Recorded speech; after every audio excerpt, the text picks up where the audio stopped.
A carta de Judas, ou mais precisamente Judá, de acordo com a pronúncia do seu nome, tanto em grego como em hebraico. Judas foi um dos 4 irmãos de Jesus mencionados nos relatos do Evangelho. Nenhum dos irmãos seguiu Jesus como Messias antes da sua morte, mas depois eles o viram vivo dentre os mortos e então se tornaram seus discípulos. Todos esses irmãos de Jesus eventualmente se tornaram líderes das primeiras comunidades cristãs judaicas, e Judas era conhecido como o professor itinerante e missionário. E isso nos dá o fundamento para entender o propósito da sua carta. Não sabemos a qual comunidade específica da igreja ele escreveu, mas provavelmente era composto principalmente de judeus messiânicos. Seu estilo de escrita demonstra um conhecimento profundo das escrituras hebraicas do Antigo Testamento, assim como de outras literaturas judaicas populares. Judas teve conhecimento de uma crise enfrentada por essa igreja e isso nos ajuda a entender o conceito da carta. Começa com palavras de responsabilidade, seguida por uma longa advertência e acusação contra mestres corruptos que influenciaram essa igreja. E então Judas termina dando instruções sobre o que essa igreja deveria fazer. Judas começa dando a essa igreja a responsabilidade de lutar pela verdadeira fé cristã. Ele diz que seu plano era escrever um livro mais longo que explorasse nossa salvação compartilhada através do Messias. Mas esse projeto, afirma ele, foi atrasado quando ouviu as notícias urgentes sobre essa igreja. Então ele compôs essa carta muito elaborada, mas muito curta. Judas não começa por como eles devem lutar pela fé. Em vez disso, ele primeiro explica o porquê. É por causa dos mestres corruptos que se infiltraram nessa igreja. E não é o ensino deles que ele alveja, mas o seu modo de vida. Seu comprometimento moral é o que nos diz que eles têm uma teologia ruim. Primeiro de tudo, eles distorcem a graça de Deus como uma licença para pecar. Eles acham que, como estão perdoados e têm o Espírito de Deus, eles podem fazer o que quiserem. Especialmente quando se trata de dinheiro e sexo. E assim, diz Judas, eles traem Jesus ao rejeitar sua autoridade e os seus ensinos. E Judas quer que essa igreja saiba que ele não está surpreendido com o surgimento desses mestres. Ele faz a transição para uma advertência mais longa, para ficarem longe deles. Ele primeiro oferece 2 conjuntos de 3 exemplos do Antigo Testamento. O primeiro trio é sobre pessoas rebeldes que no passado receberam a justiça divina. Então, os israelitas que se rebelaram contra Deus no deserto conseguiram o que queriam e morreram no meio do nada. Então, ele conta uma história sobre os anjos que são presos por rebelião até enfrentarem a justiça de Deus. Ele está se referindo à interpretação da história em Gênesis 6, oferecida no livro popular judaico de 1º Enoque, onde os filhos de Deus são interpretados como se referindo aos anjos que se rebelaram contra Deus, então fizeram sexo com mulheres e foram julgados de acordo. Judas liga essa história ao seu terceiro exemplo sobre a ruína de Sodoma e Gomorra em Gênesis, onde homens violentos tentaram fazer sexo com anjos. Ambas as histórias são sobre a rebelião contra a ordem de Deus que levou à imoralidade sexual, e é precisamente disso que os mestres corruptos são culpados. Depois disso, Judas traz um exemplo extra de um texto judaico popular chamado Testamento de Moisés. Como Enoque, ele não fazia parte das escrituras do Antigo Testamento e foi uma recontagem criativa dos últimos dias e palavras de Moisés baseado em Deuteronômio. Na seção citada por Judas, Moisés morreu e há um anjo bom, Miguel, que refuta as acusações do diabo contra Moisés. Mas ele decide deixar o julgamento final somente para Deus.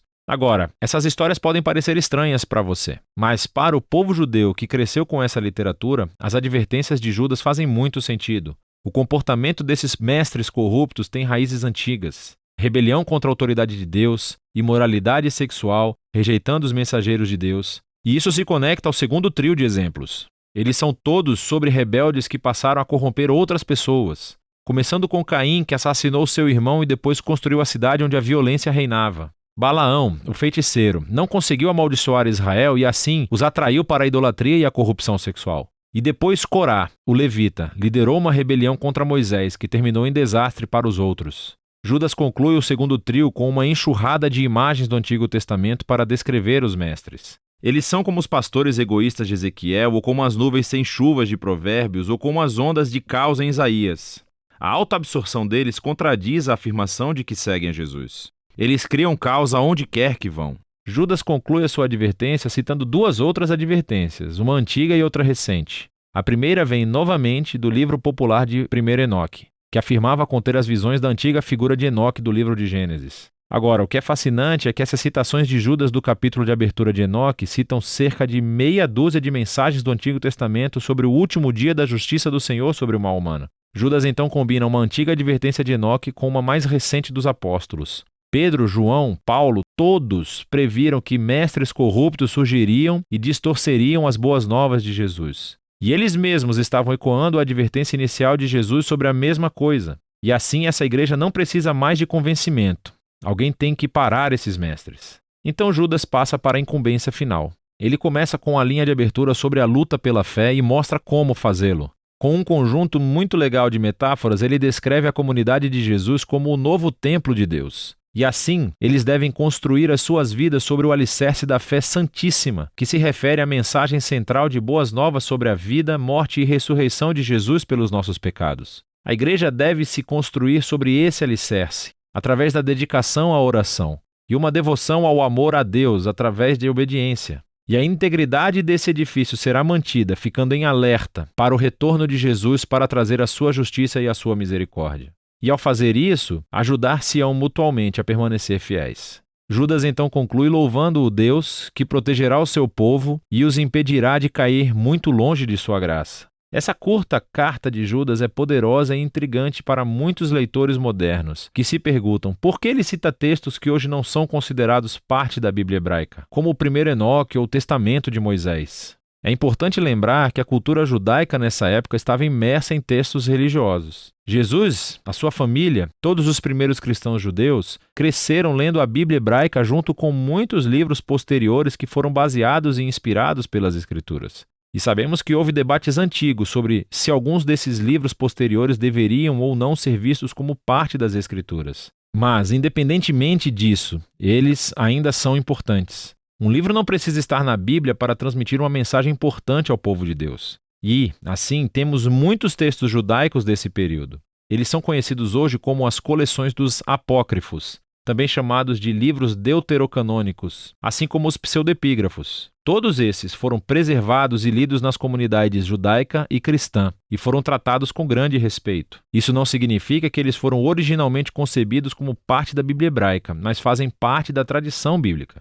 E assim, Judas, sabendo que seus leitores valorizavam as palavras de 1 Enoque, utilizou-as para comunicar a sua mensagem, que é essa. A graça de Deus, através de Jesus, exige uma resposta que afeta toda a vida, não apenas o entendimento intelectual. Observe que Judas não critica ou se concentra na teologia do Mestre, mas no seu modo de vida imoral que nega Jesus. E assim Judas aplica aqui o que Jesus disse a seus discípulos: se você realmente me ama, então você obedecerá aos meus ensinos. Para os cristãos, o modo como você vive é o indicador mais confiável daquilo que você realmente acredita.